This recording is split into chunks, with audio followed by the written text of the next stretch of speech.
भारतीय पूर्व सैनिक बैंक कर्मचारी संघ की दिल्ली इकाई की एनुअल जनरल बॉडी मीटिंग आयोजित की गई, जिसमें दिल्ली प्रदेश की नई कार्यकारिणी का चुनाव व गठन किया गया।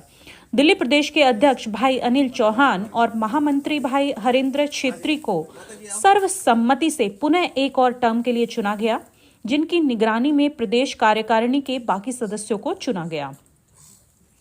दिल्ली में आयोजित होने के कारण इस मीटिंग में कई प्रदेशों के पदाधिकारी आमंत्रित किए गए थे। पहली बार पूर्व सैनिकों के अलावा पूर्व सैनिकों के आश्रितों को अनुकंपा के आधार पर नियुक्त किया गया। बैंक महिला कर्मी बहन कंचन प्रतिष्ठा हरिद्वार से परिवार सहित विशेष अतिथि के रूप में मौजूद रही। अलग अलग जिलों और राज्यों से आए पदाधिकारियों को भारतीय पूर्व सैनिक बैंक कर्मचारी संघ की दिल्ली यूनिट द्वारा सम्मानित किया गया।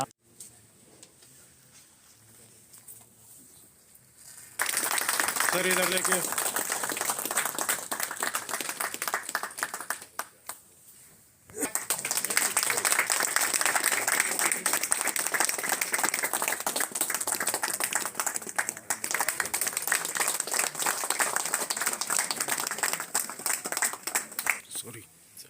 तालियां बजती रहें दोस्तों।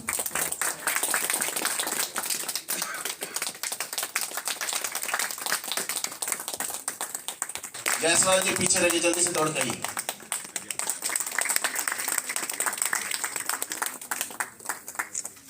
उत्तराखंड से बहन कंचन का स्वागत करते हुए दिल्ली टीम के महामंत्री हरेंद्र छेत्री।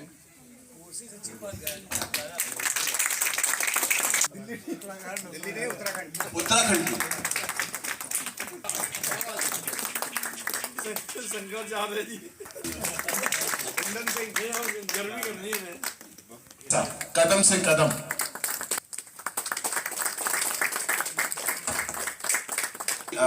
राष्ट्रीय उपाध्यक्ष जिनके की सामने आई नहीं है, क्या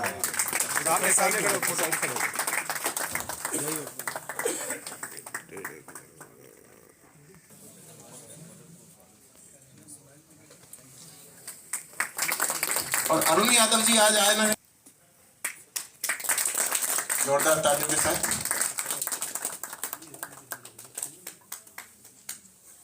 भाई अनिल चौहान राष्ट्रीय अध्यक्ष होने का स्वागत करते हुए बहुत जान दो भाई। मुश्किल से क्षण मिलते हैं, मिलने घड़ी। अलग अलग राज्यों से आए पदाधिकारियों ने अपनी अपनी बातें रखी और आगे आने वाली परेशानियों पर चर्चा की गई। पूर्व सैनिकों के पे फिक्सेशन को लेकर सैकड़ों केसों पर जो चंडीगढ़ हाई कोर्ट का आदेश आया है, उसको एसबीआई द्वारा अपने मनमाने तरीके से इंटरप्रेट कर जो सैलरी में कटौतियां शुरू कर दी गई हैं, उसके प्रति सभी पूर्व सैनिक बैंक कर्मी साथियों में काफी रोष देखने को मिला।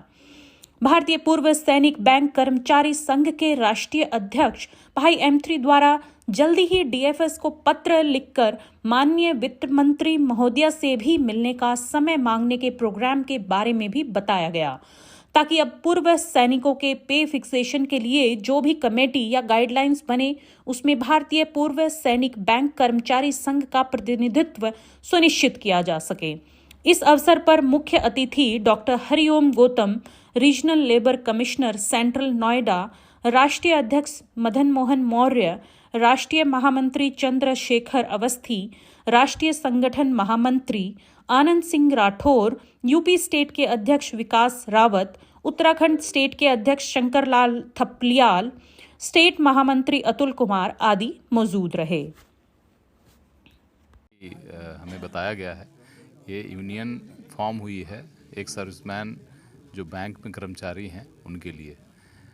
उनकी समस्याओं को शायद बैंक मैनेजमेंट अच्छी तरीके से एड्रेस नहीं कर पाया, इसलिए इनको एक यूनाइट होकर खड़ा होना पड़ा। और जहाँ तक मेरी बात है, मैं as a labour department official मैं ज़रूर इनको हेल्प करना चाहूँगा, जहाँ पे भी जिस किसी भी तरीके से कर सकूँ। अंडर इंडस्ट्रियल डिस्प्यूट एक्ट यदि ये इनका केस हमारे पास आता है तो इन्हें ज़रूर मैं एड्रेस करूँगा, और इनकी जो भी राइट्स हैं, जो भी रिस्पॉन्सिबिलिटीज इनको दी गई है या उसके प्रति जो भी राइट्स इनके बनते हैं बैंक में, पर्टिकुलरली पे फिटमेंट में, ट्रांसफ़र में, पोस्टिंग्स में, तो उसमें मैं ज़रूर इनका जैसा जो इंटाइटलमेंट है उसके हिसाब से इनको ज़रूर हम राहत दिलाने की कोशिश करेंगे। ये भारतीय पूर्व सैनिक बैंक कर्मचारी संघ भारत के पूर्व सैनिकों की एक संस्था है। एक ट्रेड यूनियन एक्ट में इसका रजिस्ट्रेशन हुआ है। ये उनके सभी के वेलफेयर के लिए काम करती है जो पूर्व सैनिक भारत के अंदर किसी बैंकों के अंदर कहीं भी री एम्प्लॉयड हुए हैं। बैंकों में आने के बाद पूर्व सैनिकों को बहुत सारी समस्याओं का सामना करना पड़ता है। क्योंकि जब तक हम लोग सेना में रहते हैं तब तक तो घर से काफ़ी दूर उनके ट्रांसफ़र किए जाते हैं, पोस्टिंग दूर दूर रहती है। बैंकों में आने के बाद हम लोग बैंक से अपेक्षा करते हैं कि भाई उनको सुविधाजनक जगह पर पोस्टिंग दी जाए।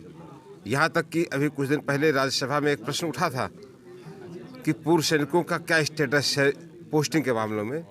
वहाँ माननीय मंत्री जी ने भी अपने जवाब में ही कहा था कि महिलाओं और पूर्व सैनिकों को ट्रांसफ़र पोस्टिंग में वरीयता दी जाए। इसके बावजूद भी बैंक मैनेजमेंट उन सब की जो गाइडलाइंस हैं उनको नज़रअंदाज करता है और पूर्व सैनिकों के साथ जो शोषण करता है, यानी कि अनदेखी करते हैं जी, उनको अनदेखी करता है, उनका शोषण करता है, दूर दूर पोस्टिंग भेजता है। तो ऐसी समस्याओं से निपटने के लिए हम लोगों ने इसका गठन किया है। 2015 में भारतीय पूर्व सैनिक बैंक कर्मचारी संघ का गठन हुआ।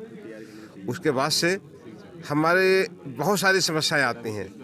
ट्रांसफ़र पोस्टिंग के साथ साथ में पे फिटमेंट की होती है और प्रमोशन में डिफेंस वेटेज को नहीं दिया जाता है। इसके अलावा और भी हमारे जो भारत सरकार द्वारा जो विशेष सुविधाएं दी जाती हैं तो मैनेजमेंट उनको मिस इंटरप्रेट करते हुए और दूसरे तरीके से करता है। ऐसी स्थिति में हम यूनियन के माध्यम से भारत सरकार के जो अपना रोजगार मंत्री अपना लेबर एम्प्लॉयमेंट जो मिनिस्ट्री है, श्रम एवं रोजगार मंत्रालय में एक चीफ लेबर कमिश्नर की नियुक्ति हुई है।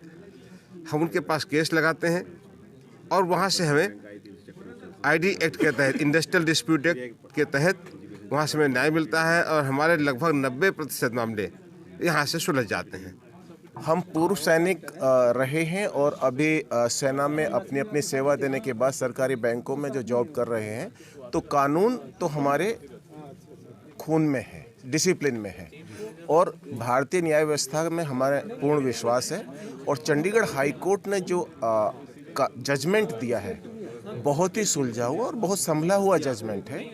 हम जो उम्मीद करते हैं कि जो मिनिस्ट्रीज को आदेश दिया है, निर्देश दिया है हाई कोर्ट ने, कि वो मिलके एक यूनिफॉर्म गाइडलाइंस बनाएं जहां पे किसी भी हमारे पूर्व सैनिक को किसी भी तरीके का कोई भेदभाव या कोई अन्याय होता हुआ ना दिखे। अगर सर बात करूं बीपीएस और बीकेएस की, वो क्या इसमें उसकी क्या भूमिका रहेगी? जी, एक्चुअली जो हम लोगों का जो पृष्ठभूमि रही है डिफेंस की, तो डिफेंस में तो यूनियन बनाना एक अपराध होता था, लेकिन सिविल जॉब में यूनियन ही एक माध्यम होता है जहां पे कि हम मैनेजमेंट के साथ में अपनी वर्क कंडीशंस हो या अपनी सैलरी को लेके हम इश्यूज को डिस्कस कर सकते हैं, एक समाधान तक पहुंच सकते हैं। आज तक हमारे पास में पूर्व सैनिकों को लेके कोई ट्रेड यूनियन नहीं थी। आज सौभाग्य से हमारे पास में एकमात्र लीगल लाइफ ट्रेड यूनियन भारतीय पूर्व सैनिक बैंक कर्मचारी संघ मौजूद है। और आज तक जितना भी आईबीए ने सरकारी बैंकों में कार्यरत पूर्व सैनिकों के लिए जो गाइडलाइंस बनाई हैं उसमें हमारी नुमाइंदगी को देखा ही नहीं गया है।